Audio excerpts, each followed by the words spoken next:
овоздиҳӣ бо риояи қонунгузории интихобот дар участкҳои интихоботӣ рӯзи 11 октябри соли 2020 аз соати 6 оғоз гашта то соати 20 идома ёфт.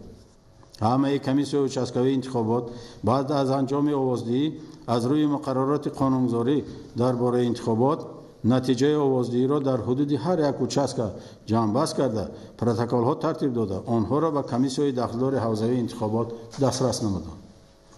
баъди ҷамъбасти натиҷаи интихобот дар комиссияҳои дахлдори ҳавзавии интихобот, протоколҳои ҷамъбастии ҳар як ҳавза ба комиссияи марказӣ фиристода шуданд.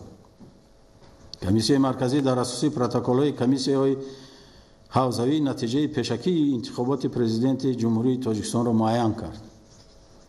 аз рӯи ҳуҷҷатҳои пешниҳодшуда аз 4,943,289 интихобкунандаи ба рӯйхати интихобкунандагон дохил кардашуда дар интихоботи президенти ҷумҳурии Тоҷикистон 4,221,076 нафар ширкат варзиданд, ки ин 85,139% шумораи умумии интихобкунандагони ба рӯйхат гирифташударо ташкил медиҳад.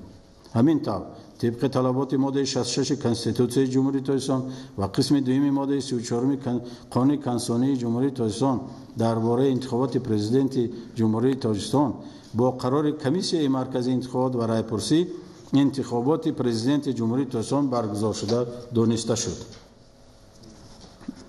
کمیسیای مرکزی انتخابات و رایپرسی مقدار آوازهای به طرفداری و مقدار آوازهای ضد هر یک نامزد داده شده را حساب نمود که نتیجه پیشکی آن چنین میباشد.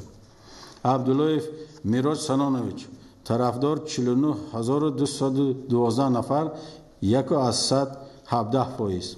غفارزاده عبدالحلیم رازق طرفدار 62835 نفر 149%.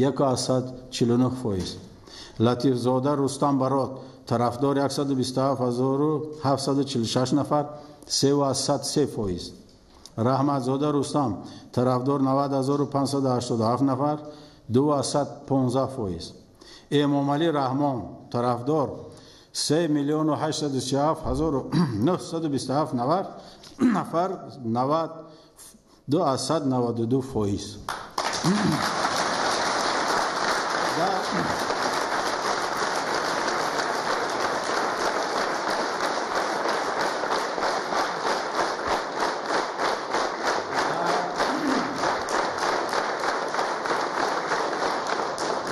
اساسی طلبات قسم دوم ماده 66 کنستیتوسیای جمهوری تاجیکستان و قسم سوم ماده 34 قانون کنسانی درباره انتخابات پرزیدنت جمهوری تاجیکستان کمیسیای مرکزی انتخابات و رایپرسی قرار قبول کرد که امامعلی رحمان از روی نتیجه پیشکی انتخابات با گرفتن 3,837,927 نفر 92%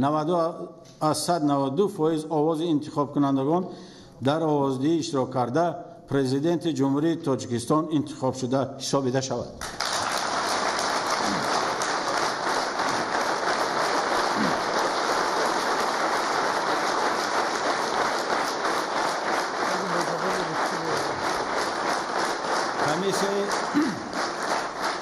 کمیسیای مرکزی انتخابات و رایپرسی جمهوری تاجیکستان با مردم تاجیکستان برای اشتراک فعالانه در تمام مرحله‌های روند انتخابات اظهار سپاس می‌نماید.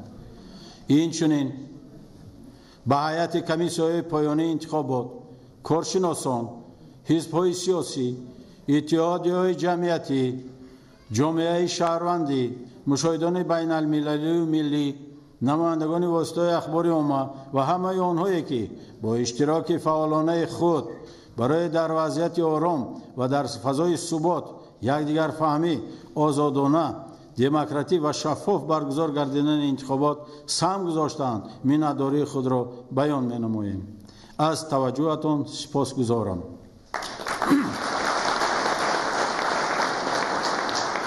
Позвольте